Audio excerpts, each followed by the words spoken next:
जय भीम साथींनो. समाज आपल्यावर अन्याय करतो. कायदा आपल्यावर अन्याय करतो. कायदा आपल्या बाजूने असून सुद्धा आपल्यावर वेळोवेळी वर्षानुवर्षापासून अन्याय होतो. या गोष्टी आपण सतत बोलत असतो. पण या गोष्टीचा कधी विचार केलाय का? कधी-कधी त्या अन्यायाच्या पाठीमागेच आपण त्याला सपोर्ट करतो. तो अन्याय जिवंत राहण्यामागे कुठेतरी आपण कधीतरी कारणीभूत असतो. याचा विचार करायला शिका. कायदा वाईट नाहीये. या कायद्याला पाळणारे वाईट. कशा पद्धतीने वाईट आहेत सांगतो तुम्हाला समजावून. कधीतरी असा विचार केलाय का, की ऑफिसमध्ये काम करत असताना एखाद्या महिलेवर अन्याय झाला आणि तो विषय आपला नाहीये म्हणून सोडून दिला. तिथं अन्यायाला आपण पाठबळ दिलं. हे लक्षात ठेवा. कधीतरी असा विचार केलाय का, की एखाद्या माणसावर अन्याय जरी होत असला, तरी त्याच्याने आपलं कुठं नुकसान होतंय? मग आपण कशाला तिथं बोललं पाहिजे? याने आपल्या अन्यायाला आपण पाठबळ देतोय लक्षात ठेवा.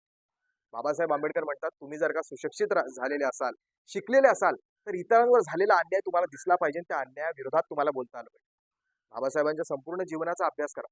बाबासाहेबांनी फक्त स्वतःवर झालेला अन्याय दूर करण्याचा प्रयत्न केला नाही. समाजावर आणि इव्हन ऑल या भारतामध्ये प्रत्येक जाती धर्मावर जो जो अन्याय होत असेल, सरकार करत असेल किंवा इतर कोणी करत असेल, तो प्रत्येक अन्याय दूर करण्याचा प्रयत्न संविधानाने केला. याच गोष्टी आपण केल्या पाहिजे. म्हणून आपण समाजाला दोष देऊन उपयोग होणार नाही. समाज वाईट काल होता का? तर काही प्रमाणात होता.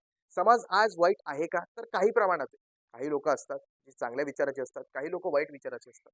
पण आपण त्यांना पाठबळ देतोय का तिच्यातून आपलं पलायन करतोय हे लक्षात ठेवा. अन्यायाच्या विरोधात बंड करायला शिका, बोलायला शिका. नुसतं समाजाला टीका वर करून चालणार नाही. नुसतं सोशल मीडियावर येऊ कमेंट करून चालणार नाही. अन्यायाच्या विरोधात बोलायला शिका. एखाद्या गर्भवती स्त्रीला जर का तिच्या कामाच्या वेळेस 6 महिन्याची रजा मिळणं हे संविधानाने दिलेला अधिकार आहे. ती जर का मिळत नसेल तर तिथं बोलायला शिका. एखाद्या मजुराला 8 तासपेक्षा जास्त काम केलं तर ओव्हरटाईम मिळणं गरजेचं आहे. तो मिळत नसेल तर तिथं बोलायला शिका.